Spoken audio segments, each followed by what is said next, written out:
Você é daqui mesmo? Eu sou da Torre, né? É. Tô passeando aqui. Eu moro aqui. Eu sou cearense. Ah, cearense. Vou dar uma volta comigo no quarteirão aí, filmando, hein? Tem jeito? Tem. Vamos conhecer, você vai me mostrar a Torre de Pedra aí. Agora nós vamos dar uma volta de motoca aqui, vamos conhecer a vila aqui.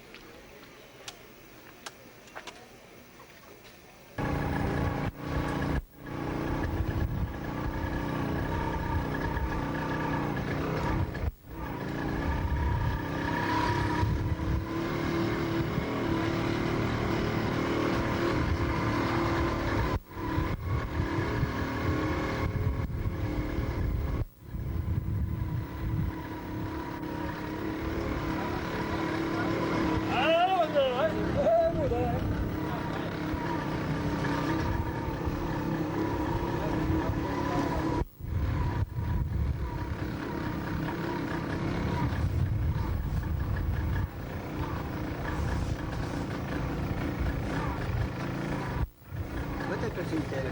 Estamos aí? Qual é o cemitério da cidade?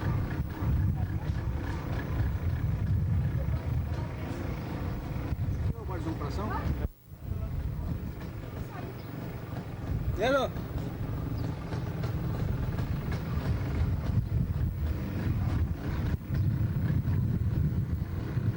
Você é a Dormerina?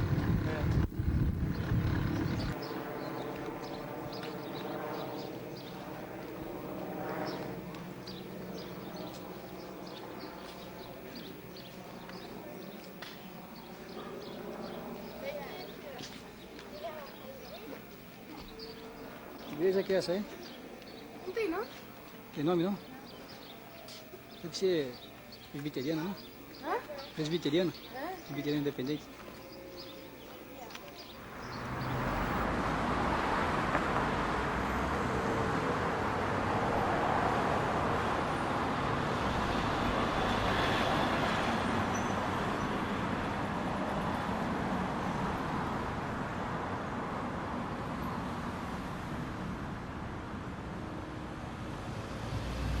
Houve várias histórias que a gente ouviu sobre lá no Vaticano que acharam um santo e dentro do santo havia um mapa onde havia o mapa do tesouro constando que havia tesouro na torre. Quando antes nem estrada boa havia, chegaram os padres aqui na torre, os padres espanhóis, portugueses, mas não acharam, simplesmente acharam uma bandeja opaca com baita de um rombo, com certeza os jesuítas faziam muito isso, né? Faziam mapas para disfarçar despistar as pessoas. Então, na verdade, ninguém sabe onde está esse tesouro. Avançando um pouco, temos os povos sumérios, que passaram por Torre de Pedra.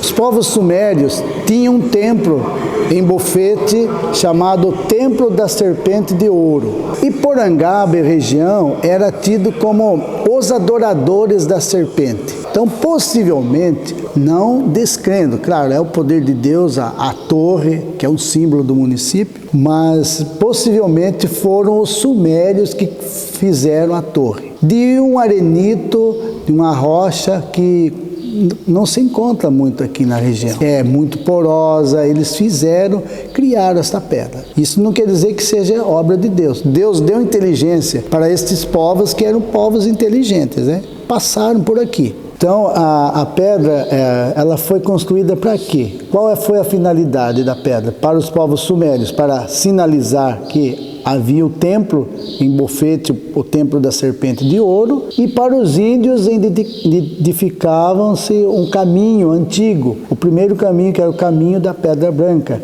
Itatinga, caminho da Pedra Branca. Então, é muito interessante a gente ver isso, né? Então, aqui havia muito indígenas, né? E a fama no Império, que essa região havia muitos índios bravos. Quando veio o Camargão para cá, o Camargão é um sertanista que veio em meados de 1840, por aí. Ele adquire 2 ou mais cismarias do imperador, Dom Pedro II, e ele veio para cá para isso também, porque o Dom Pedro dava as terras, doava as terras, e a pessoa tinha que disseminar os índios, matava os índios, que tinha muito índio. E aqui aconteceu que, então, o Camargão e mais outros que depois vieram, foram matando e ganhava por cabeça de índio. Então matava um índio, ganhava lá um prêmio, um crédito com o imperador. Os indígenas ficaram para cá e eles povoaram aqui e tal, e aí o Camargão, alguns índios ele pôde até dar o seu sobrenome, Camargo, né? Ele veio da cidade de Amparo para cá, nessa data 1840, e uma filha dele, Maria Francisca, casou-se com Quirino Trindade de Ávila, que é o Quirino, também chamado de Ferreira de Almeida Ávila. Do lado do Camargão, a filha era Trindade e o outro era Ávila. Eram primos, na verdade, né? O Quirino e a Maria Francisca. Casaram para cá e aí surgiu, a partir desta linhagem, foi surgindo do Camargão, foi surgindo outras famílias. Surgiu os Trindade de Ávila, depois foram surgindo os Martins de Almeida, que vieram para cá em 1850. 2 Almeidas casaram com as netas do Camargão. E assim veio chegando depois o Eloy da Mota, que veio da cidade de Cruzeiro, lá do Vale do Parnaíba, veio para cá com 3 irmãos e uma irmã. Eles vieram para trabalhar para o Camargão como tropeiros. Então nós vemos aí uma série de coisas que vem se desenrolando. Eu não posso falar que o Quirino foi o primeiro. O sogro dele foi o primeiro. Aí depois vem a família Écio, Jacó Écio. Os alemães, Jacó Écio, vieram morar aqui próximo de Torre de Pedra, aqui num bairro chamado Bairro dos Jacós. Antigamente era chamado de Bairro do Curral da Avó. Este lugar é um lugar assim, onde tem muitas montanhas, um vale, né? E eles situaram ali. Ali trouxeram o gado, trouxeram ovelhas, e aí começou a ter o curtume, a lã, a criação de gado, o comércio do leite. Com a família do Eloy da Mota, a família Mota, como eles eram tropeiros, foram eles que trouxeram o primeiro casal de peru e ganso, para aqui que não havia isso, né? Por último vem a família dos espanhóis também, que vieram para cá, Rodrigues Garcia. Os espanhóis também mataram muitos índios. Eles vieram, situaram no Morro Redondo, que pertence a Bofete, e ali eles vieram avançando também, matando muitos índios. Então houve uma morte, uma matança de índios sem igual, né? Porque tinha investimento para isso, né? Ganhava-se crédito com o imperador. Por último veio a família Luzia, que são apelido de Luzia, mas é Ribeiro. A família Luzia veio em 1910 para cá, na década de 1910. Eles vieram de Biúna, de Biúna foram para São Roque, e São Roque vieram para Torre de Pedra. Aqui era chamado também pelos índios o Caminho do Sol. Por Bofete e tal, ia cortando esse Brasil afora, chegava na Bolívia, Paraguai, Uruguai. Então os índios da Bolívia passavam, os colorados passavam. Então foi essa a questão, por exemplo, que tem a história da Mariazinha. Por exemplo, ela viu um índio colorado passando, pediu para um laçador que laçasse, domasse ele, que ela ia casar com aquele índio. Ela já era caingangue, a família dela saiu do Saltinho e foi morar em Bofete. Então, essa região aqui, os caingangues dividiram em 2 tribos. Era uma tribo só. Eles deixaram famílias em Torre, Tatuí, Bofete e foram para Bauru. E de Bauru foi para o Mato Grosso. Os índios era assim, eles trabalhavam nas fazendas para os jesuítas, para os sertanistas no caso, né? E eles tinham também assim, tinham o lugar para plantar, que chamava de capoava. Então, você fala assim, a capoava lá perto da torre, tem uma capoava. Aquilo lá não é só ali. Outros lugares também eram chamados de capoava. Tem um bairro chamado Capoavinha, lugar onde eles plantavam a roça de milho. Então eles tinham a oca e tinham a roça. E muitos deles aprenderam a ler e a escrever na língua tupi-guarani. Com os índios, teve, por exemplo, algumas heranças que ficou aqui na torre. O remédio feito com ervas medicinais, o trabalho de fazer remédios com raízes, mato, principalmente no Cerradão havia muitas raízes medicinais ali, então Muitos daqui iam lá, faziam remédios, então isso foi uma herança. Há várias pessoas que eram homeopatas, né? Faziam remédios caseiros, chamado de garrafada. Os indígenas ficaram para cá e eles povoaram aqui e tal, e aí daqui vem as etnias, né? Os escravos, por exemplo, havia somente 2 famílias de escravos que permaneceram em Torre. Por exemplo, família do Domingos Soares de Oliveira, Domingos Preto, que ficou morando no bairro dos Almeida, e o Brasílio Soares de Oliveira, irmão dele, chamado de Brasílio Preto, que ficou morando no bairro das Palmeiras. Essas 2 famílias trabalhavam para Domingos Jacó. O Domingos Jacó, que era alemão, também era escravocrata. Ele também pegou esse tempo da escravidão. Então não era muito para 1900, um pouco anterior, acho que 1860 que os Jacós vieram, então tinha escravos, né? Inclusive esses escravos aceitaram Jesus, se converteram, participavam da celebração do culto, mas separado dos seus senhores, né? Isso naquela igreja de 1894. Também havia Moisés Epifânio de Oliveira. Ele ficou conhecido por causa do seu escravo chamado Vadô Policarpo. Vadô Policarpo era um escravo que vendia café, comprava as coisas, comprava carregamento de mercadorias, fazia de tudo para o seu senhor. Moisés, então, ficou Moisés do Policarpo. Ao invés de ser Policarpo do Moisés, era Moisés do Policarpo. Ficou Moisés Policarpo. Mas a assinatura é Epifânio de Oliveira. Então, somente a relação de Camargão, Domingos Jacó e Moisés Epifânio, que tinham escravos. Não há mais outras menções, né? E cada escravo pegou a sua alforria e comprou um pedacinho de terra e ficou, e morou aqui, né? Então só esses 2. O resto, com certeza, foram embora daqui, foram para outros lugares melhores. E havia um preconceito, porque o Moisés mesmo, Epifânio, ele morreu por conta de uma pessoa, um negro que veio lá da mina, pago, e esse andante apareceu na casa dele lá com um machado e abriu a cabeça do Moisés. Então, a partir disso, muitas pessoas viam o negro com discriminação. Aqui a gente já vê a etnia, né? Então veio alemães, portugueses, no caso dos Almeida, né? São descendentes de portugueses. Os Camargos, aí poderia ser português. Tem os espanhóis, alemães, e veio depois, por último, veio o francês, né? Os franceses plantaram batata aqui em 1930, né?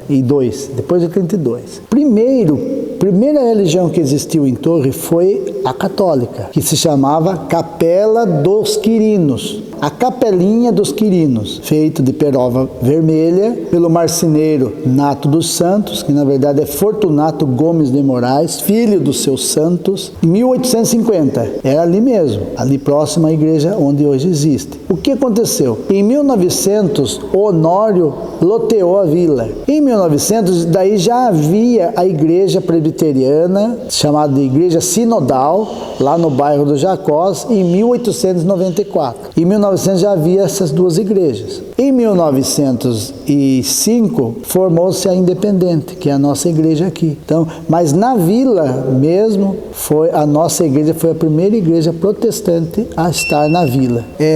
O clima aqui, houve várias tempestades, mais de uma tempestade feias aqui na Torre. Eu constatei em 1905, houve uma grande seca na Torre e também veio uma praga chamada praga dos gafanhotos. Comeu todas as lavouras de muita gente. Só não comeu a lavoura do Eloy porque foi uma provisão de Deus, de que ele orou na roça e os gafanhotos morreram de tanto que comeram a roça dos outros, mas dele não comeu. Então, e aqui não havia pé de manga, não havia pé de fruta, tipo jabuticaba. Só lá perto do bairro do Monjolão ou lá no Cerrado que havia essas frutas, por causa que dava muita geada na Torre. Então isso é interessante notar, porque hoje você vê pé de frutas aqui e tal, e algumas o pessoal acha que é comum, né? Não. Há mais de 100 anos atrás, o pessoal andava quilômetros de distância por uma manga. Era vendido por 25 réis, uma coisa assim.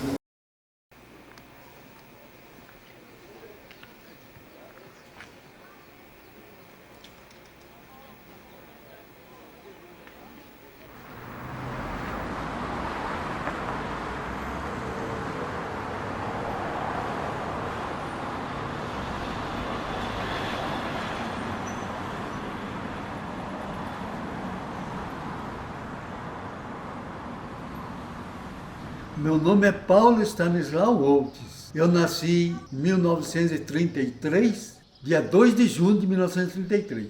Então já completei meus 90 anos. Eu vim aqui em 1973, faz 50 anos certinho, um pouquinho mais de 50 anos.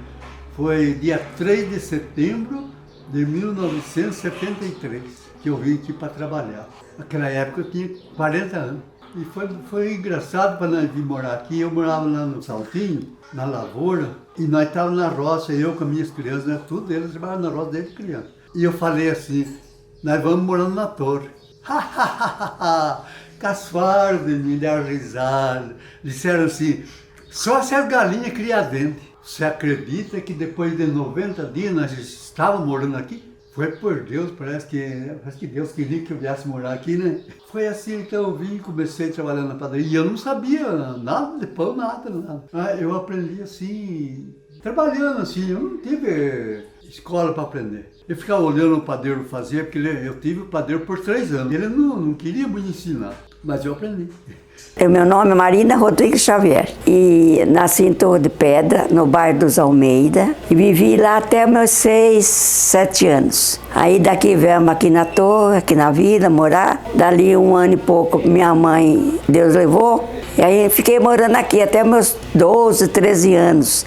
Depois fui embora para São Paulo, acabei de me criar por lá. E agora, depois de muitos anos, voltei. Em Porangaba, compramos um bar lá para minha filha, não deu certo. E daí viemos aqui na Torre. Aí compramos esse lugarzinho, fizemos a nossa casa. E aqui nós estamos morando já há 30 anos, 30 e poucos anos já. Quando eu vim aqui não tinha nada disso aqui. A estrada era a rua aqui era de terra. Quando estava de sol vinha um poeirão. Quando chovia formava um barrão. A nossa freguesia era bastante. Enchia de barro aqui dentro. Outro dia cedo tinha que arrastar com enxada o barro de dentro, para depois lavar, para depois receber os fregueses. Era horrível, essa estrada era horrível. Um pouco era de barro, de chapéu, outro pouco era de tábua, com bar de telha, era assim as casas. Fazia o culto nas casas. Lamparininha assim, não tinha luz de jeito nenhum. Aqui não tinha condução, minha filha do céu. Minha mãe ficava ia a pé daqui em Porangaba ou então a cavalo. Quando eu fui embora daqui, tinha 4 ruas. Era 4 ruas, aquela rua que sobe da igreja, essa reta, aquela da igreja, aquela do Doroti e aquela que encontrava. Era só as 4 ruas, não tinha mais. Quando eu vim passear, eu vinha passear, eu vi que ela estava mudando, né? Quando eu fui embora daqui mesmo, não tinha luz. É lampião, quem tinha dinheiro comprava lampião, né? E meu pai tinha o salão de barbeiro e tinha o lampião.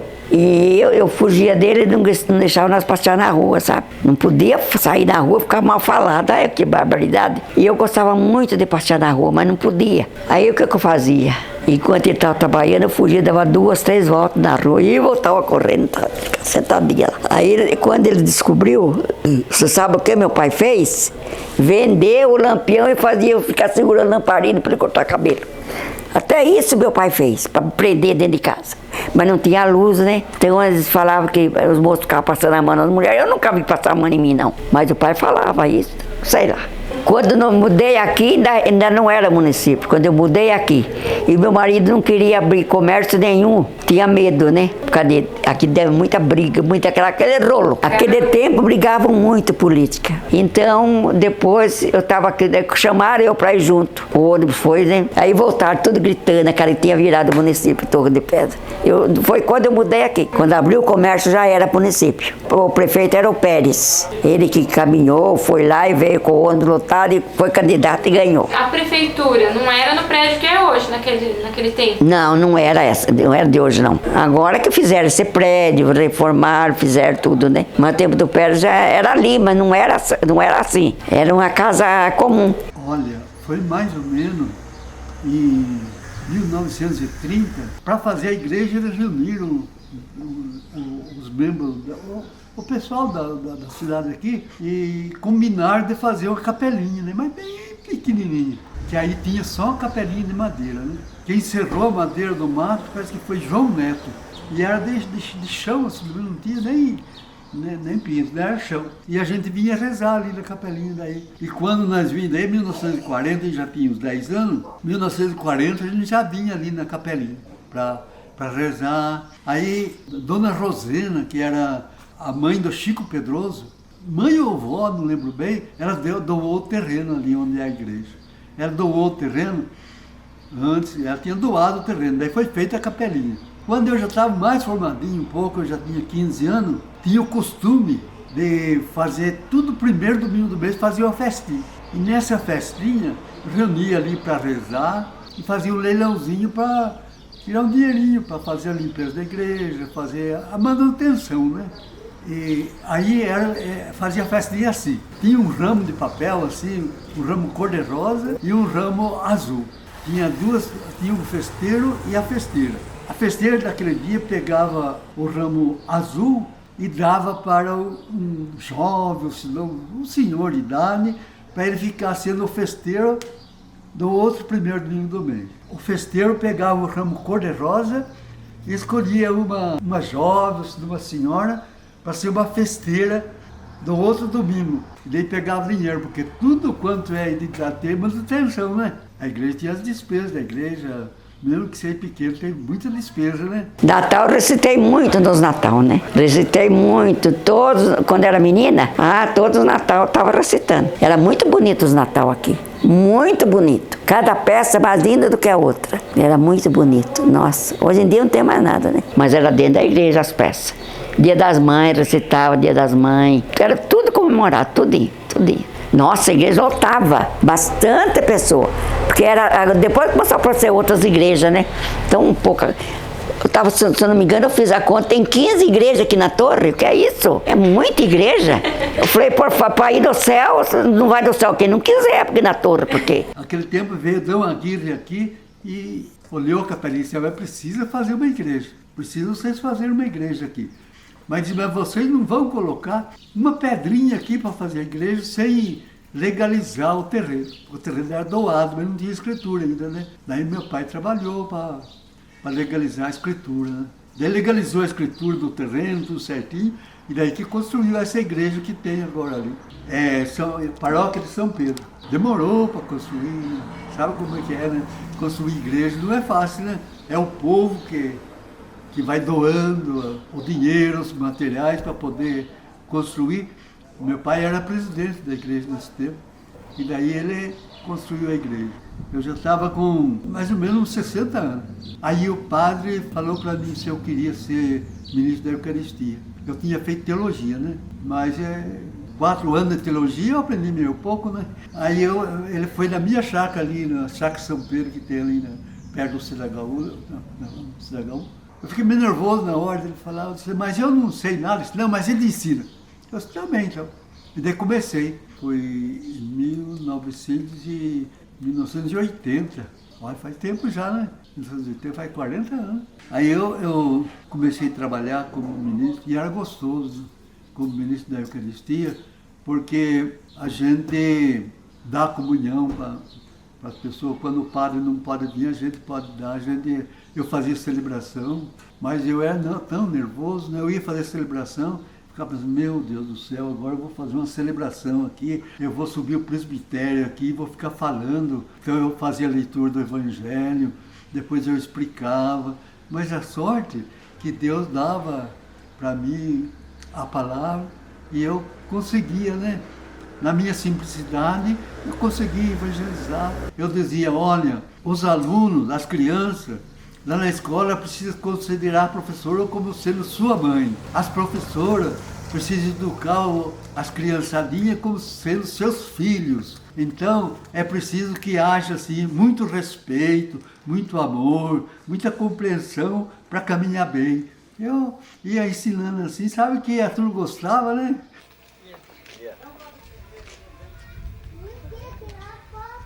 Tudo bem, João? Tudo bom, Sérgio? Bem, graças a Deus. Descansando um pouco aí? Descansando. É isso aí. Aproveitando na sombra. Fala alguma coisa aí, seu João. Tô falando. Então tá bom. Esse aí quem é? Neto, João Neto do Neto. coração.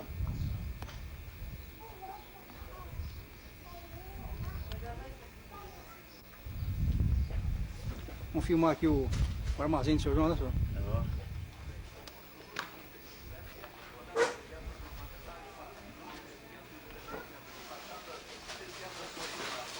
Tirar uma fotografia aí. Tio, conta um pouco da história da minha avó e sua mãe, Nefália Jacob Hessel, e o seu pai, Laurindo Nogueira, e também da história dos seus avós maternos, né, meus bisavós, Saulino Jacob Hessel e a sua prima e esposa Elisa Jacob Hessel. Sou o primeiro filho do casal, primeiro neto também dos meus avós maternos. A minha parteira, na ocasião do meu nascimento, foi Dona Rita de Ávila, irmã da minha bisavó materna, Ana Trindade de Ávila, conhecido como Nhana Jacó. Meu bisavô chamava Joaquim Jacob Hessel. Nasci em lar evangélico, meus avós maternos e minha mãe eram evangélicos. Os meus avós, tanto paternos como maternos, eram descendentes europeus, portugueses e alemães. Durante o tempo em que vivi na cidade de Torre de Pedra, antes distrito de Torre de Pedra, era uma criança muito extrovertida, como um menino muito estudioso e trabalhador. Sempre trabalhei com meu avô,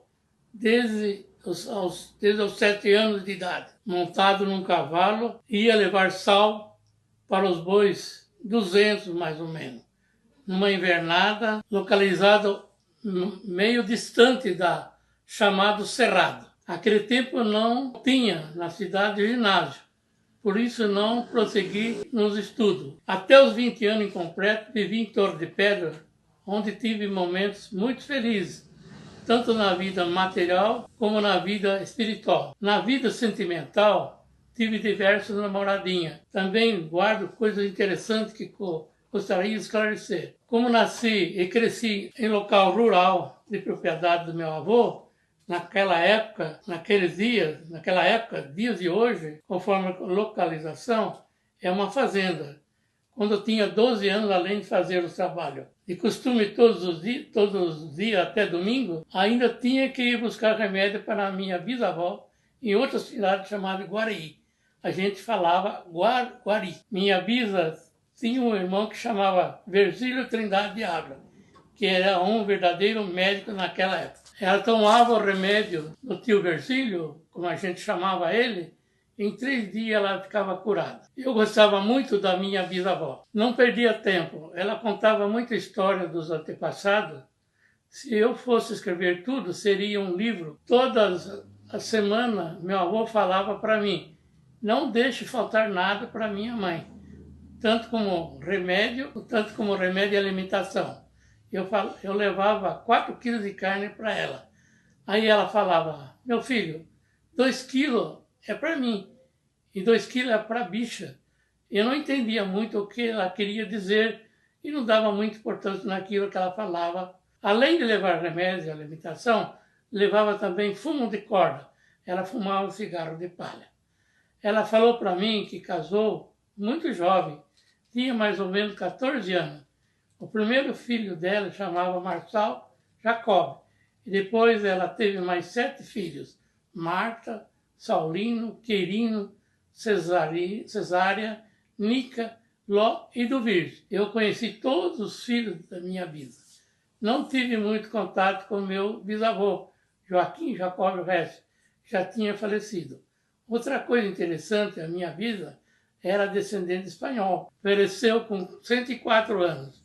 Nesse mesmo ano do falecimento dela, faleceu seu irmão mais velho, naquela época, Verzílio Trindade de Ávila, com 110 anos. E Dona Rita Ávila, minha parteira, e de toda a cidade, com 99 anos. Os 3 morreram no mesmo ano. Meu nome é Vani, eu nasci dia 4 de fevereiro de 1930. Sou amado de Deus desde o nascimento e querido do povo. Estou com 94 anos, dia 4 agora vou fazer. 94 anos. Fui em São Paulo com 39 anos, fiquei 27 lá, aposentei. E já está fazendo 28 que eu voltei, né? Eu fui em 69 e voltei em 96, 27 anos. E aposentei, fui com 39, trabalhei 27 e aposentei. Está fazendo 28 anos que eu voltei, agora começou o ano. Eu nasci dia 14 de janeiro de 1933. Orfina Martins de Almeida, solteira. Agora, sou casada, eu assino Orfina de Almeida Camargo. Aqui eu tinha 2 quartos aqui, a casa era mais larga. O pastor vinha dormir em casa. O povo que tinha casa de tijolo, tudo bem arrumadinho, soltava o pastor para dormir aqui. Não queria hospedar o pastor. Eu que hospedava. Ele dormia aqui num quartinho. O povo da igreja não morava aqui na cidade, morava no sítio. Quem morou aqui mais fui eu, né? Minha casa tem muito pastor, almoçava com nós, saía fazer visita a cavalo no sítio. O chão era de terra, mas como era zelosa, né? Eu rebocava o chão, deixava firminho, sabe? Pois era um banheiro ali de barro, parede de barro. Aí a minha irmã veio ajudar eu a alisar, né? Passamos água de cal. A casa ficou bonitinha, né? E ponhamos uma mesinha aqui, um guarda-loucinha para enfeite da sala. E a cozinha ali com uma prateleira, uma grande de madeira. Eu punhava pano bordado para furar a prateleira. E as coisas eram bem cuidado, né? Aqui na torre eu dei 6 cavalos de presente. Depois que eu morava em São Paulo, tinha chácara aqui, arrumei gado. Meus colegas cuidavam para mim. Eu dei cavalo para eles. E tem um outro rapaz pobre que foi trabalhar na fazenda para lidar com gado, estrepou a égua dele e morreu. A filha dele falava assim: pai, que dele minha égua? Deixei lá na fazenda, Aí veio falar para mim. Ele não tinha condições de comprar, pobre, né? Aí falou assim: aconteceu um negócio, a minha égua estrepou, morreu e a menina só pergunta da égua. Eu falei: vai lá em casa buscar um cavalo, fala que você trocou e leva lá para ela ver. Aí ele veio buscar. Esse tempo tinha 4 cavalos aqui, ele escolheu um, levou. Quem que é esse aqui? Seu Vânia. Dessa parede de arreio, de pescoço que ele fala, eu ganhei 2 paredes de pescoço de São Paulo. Esse aqui eu não sei de onde que foi, mas o outro foi lá do lado de São Bernardo.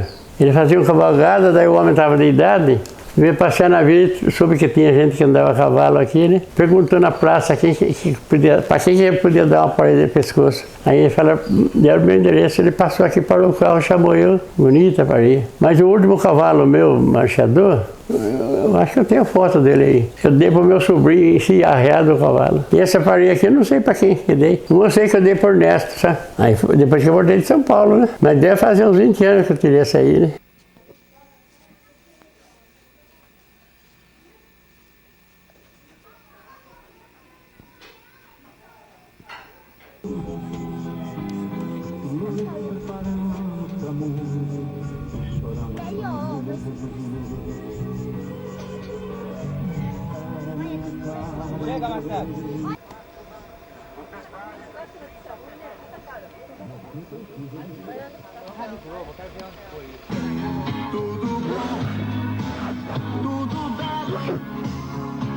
Hoje eu vou falar do meu querido avô Saulino Jacob Hess, que foi como um pai para mim.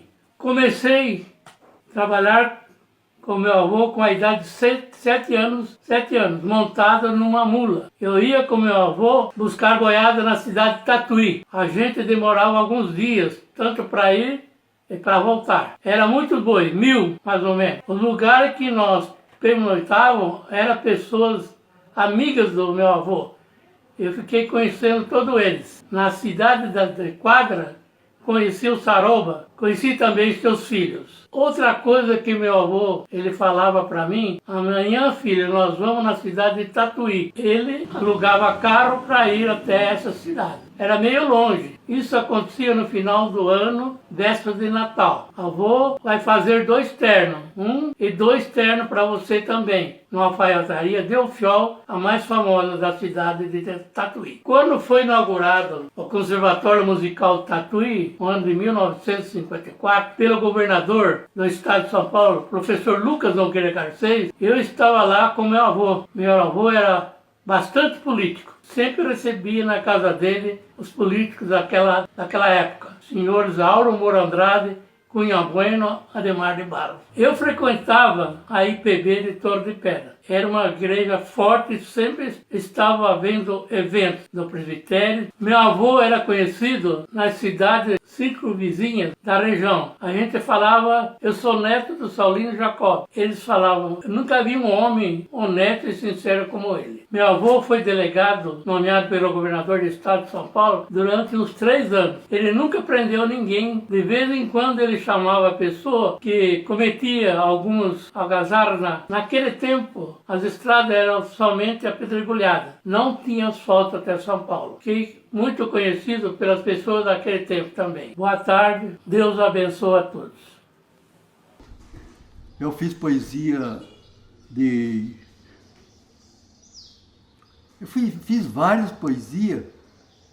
Fiz poesia da política. Eu recitei na igreja agora nesse aniversário do município. Eu fiz a poesia dos 5 prefeitos. Eu fiz um verso assim da poesia.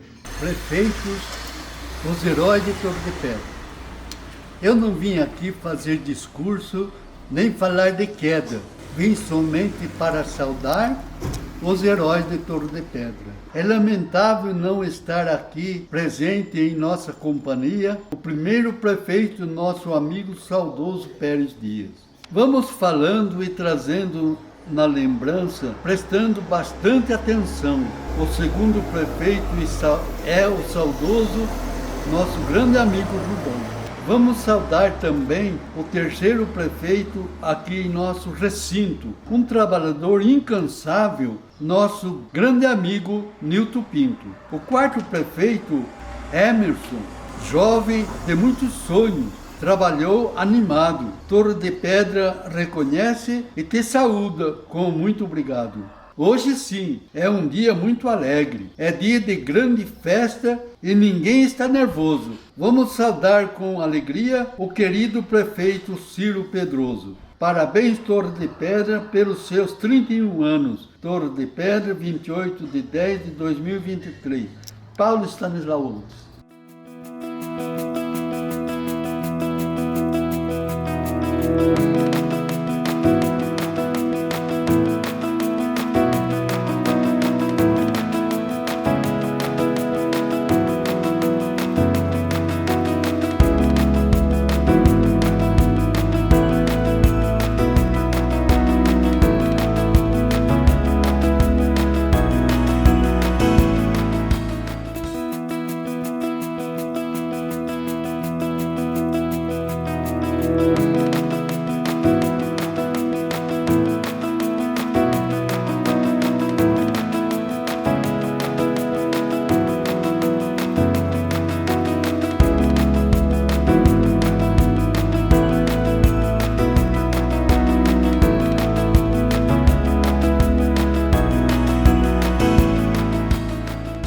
A nossa vida é um presente. Meditando a história se faz saber, meus queridos amigos, a vida é boa, mas é preciso saber viver.